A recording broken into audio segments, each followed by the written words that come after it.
Welcome back to The Look and Sound of Leadership, an ongoing series of executive coaching tips designed to help you be perceived in the workplace the way you want to be perceived. I'm Tom Henschel, your executive coach, and today we're talking about pursuing a promotion.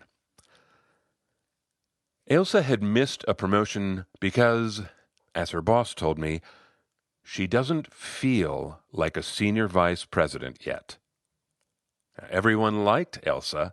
Everyone agreed she would get her promotion someday. To speed that day along, her company gave her a coach, me.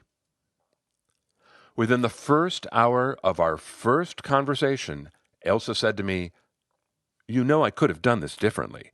I was not at all self-promotional.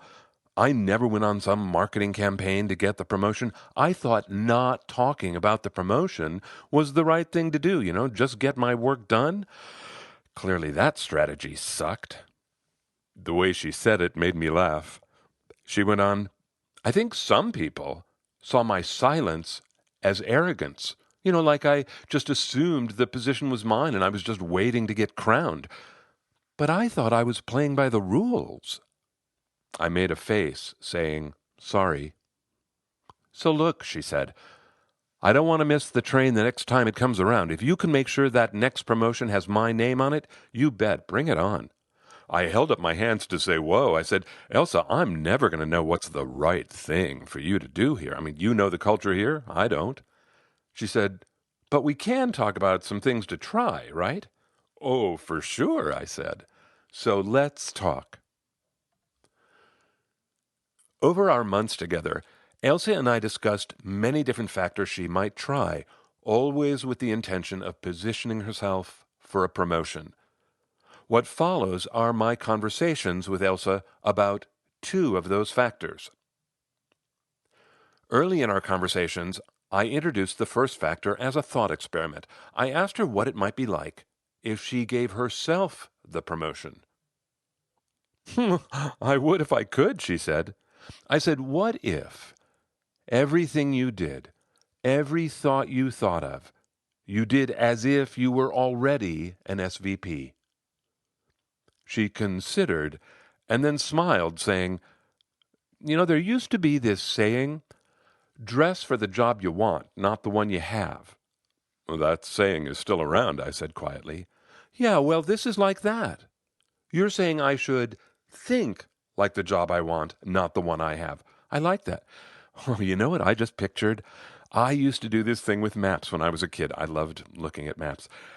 Sometimes I would get super focused on one little dot on a map. I would get really close. I would picture the town inside that dot. Everything that might be there. I zoomed so far in. Other times, I could be zoomed out, imagining the map from a plane, seeing the big patterns, but that wasn't my preference. You're telling me to look at the bigger map.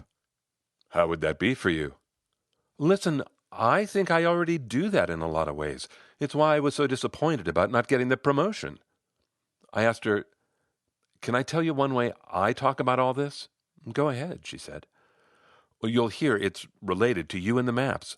What I talk about with people is that if you want to give yourself the promotion, you have to click out." "Like looking from a plane?" she asked. Yes, like that. Here, picture this. Picture that the work you do every day, all that complexity, is laid out like a map, a satellite image. In order to get your work done, you have to be clicked in on this map. You have to be seeing roof lines and backyard fences and detached garages. Being clicked in like that is a good thing. That's where you need to be to get the work done. She aimed a finger at me, saying, "But you're saying I could give myself a promotion if I click out, try to see neighborhoods and avenues and freeways, see the bigger map."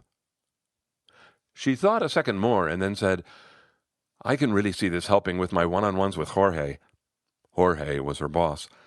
"The more I click out with him, the more I see what he sees, the more I'll talk his language. That's great."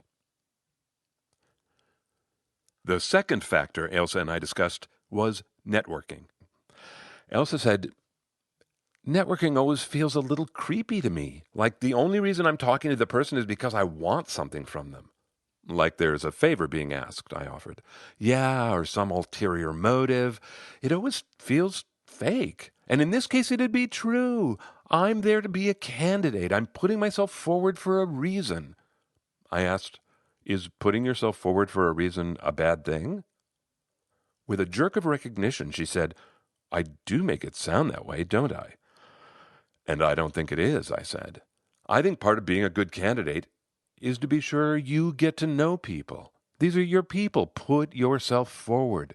I mean, be a good detective, do your homework, and then, yes, put yourself forward.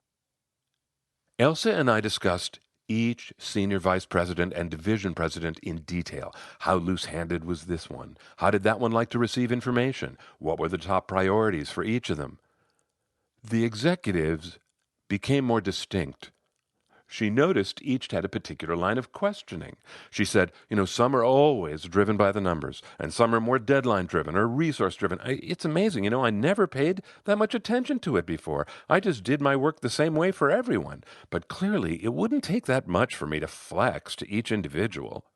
Well, I'm glad if you can think about flexing your style, Elsa, I said. I think leaders who can flex their styles have a big leg up, so go for it. Ailsa made plans to put herself forward by having lunch with each executive individually. We discussed whether she should or shouldn't mention the promotion. She decided that if they brought it up, great, she was happy to talk about it, but that no, she wouldn't be the one to bring it up herself. After she'd been lunching with people a while, she found that with some people, the topic came up right away and they talked about it openly. Other people never mentioned it. She wasn't sure what to make of it, but she was comfortable not being the person who promoted the topic of her promotion. During our months of conversation, another factor Ailsa and I dove into was personal branding. Did she want to brand herself? Would that help her pursue a promotion? If so, how would she do that? Our conversations about personal branding is next month's episode of The Look and Sound of Leadership. So to be a better candidate while she was pursuing a promotion, Ailsa had to increase her visibility, right? She had to learn how to talk about herself. That worked for Ailsa. But I just want to say, I coached a guy named Chris, and for Chris to be a better candidate, he had to stop talking about himself and the promotion. Getting him to tone it down was actually one of the major goals of Chris's coaching. I mentioned Chris as a counterbalance to Ailsa's story. The point I'm making is I don't know what makes for a good candidate in your workplace. I'm not prescribing that you do one thing or another, but I do want to get you thinking about the fact that being a good candidate doesn't happen by accident, And thinking about how to pursue a promotion doesn't mean that you're self-centered or egotistical. Thinking about how you would like to pursue a promotion means that it is something that is important to you and that you're going to do it with intention. I have a few more thoughts on pursuing a promotion, but first, this month's gratitude. Some amazing things happened this month. One thing, which always is amazing, is hearing from all of you. I hear from you when you sign up for the HTML version of the podcast, and it's great. Also amazing are the people who make the effort to post a review online. I'm on this campaign to double the number of reviews in iTunes from each country before the end of the year, and we're doing well, so thank you very much. This month from Canada, SWJR 2020, thanks. From the United States, the CFI, Prob Guy, Nuxby, Patsy 1996, and then our very first review in Norway from Viumdal. Thank you so much.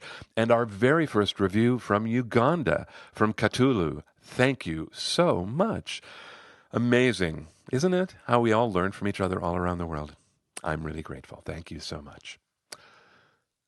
Okay. So far, there has been one big, as yet unmentioned, important thing about pursuing a promotion. And this unmentioned important thing was not part of Ailsa's story that you heard, but it is an important part of her story. You remember Ailsa mentioned her boss, Jorge. What you didn't hear about in her story were her conversations with Jorge about her promotion. Those had already happened before the story you heard. I don't know anything about your culture, and I don't know anything about your workplace, but the first stop on any path towards a promotion has to begin with your boss, right? You have to talk to your boss first. And then, look, if your immediate supervisor won't support your promotion, your road is going to be harder. You should find that out first, right? And if there's lack of clarity in the conversation, I think you can ask, what do I have to do to get your support? And have that conversation and take notes. So, how would your boss answer that question? I have no idea. I hope you have a boss who can give you good feedback. And I hope you have a boss who is willing to help you develop. But Lord knows that is not every boss, right? If you feel that you're going to have to travel this road alone without your boss's support, you can do it, but be astute, pay attention. As you ask for possible support from others, you have to do a lot of listening. Be alert to signs of discomfort, and when you see them, back off. You know, I was texting with my daughter about fame the other day, and I said to her, we all know a million talented people, but talent doesn't always translate to fame. It's about who you know. I think promotions are no different. Promotions happen through relationships. And I think that's as it should be. We want to work with people we can trust. So make yourself a good candidate. And it might take years of seed planting, but that's not bad and that's not unfair. That is just how the world turns. So dig in, get started. Let me know how it goes. If you're in the archive on the website and you want to listen to more episodes like this, look under 3 filters. 1, managing yourself, self-talk, or assertiveness. The archive is on the Essential Communications website. It's essentialcom.com. It's essentialcom with 2 M's.com.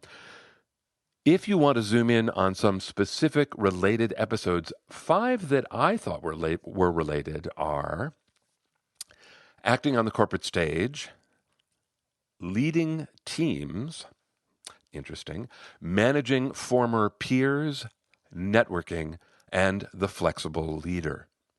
And of course, next month, we'll talk about branding. Ooh, branding, can't wait. Okay, that's it for me. Until next time, I'm Tom Henschel. Thanks so much for listening.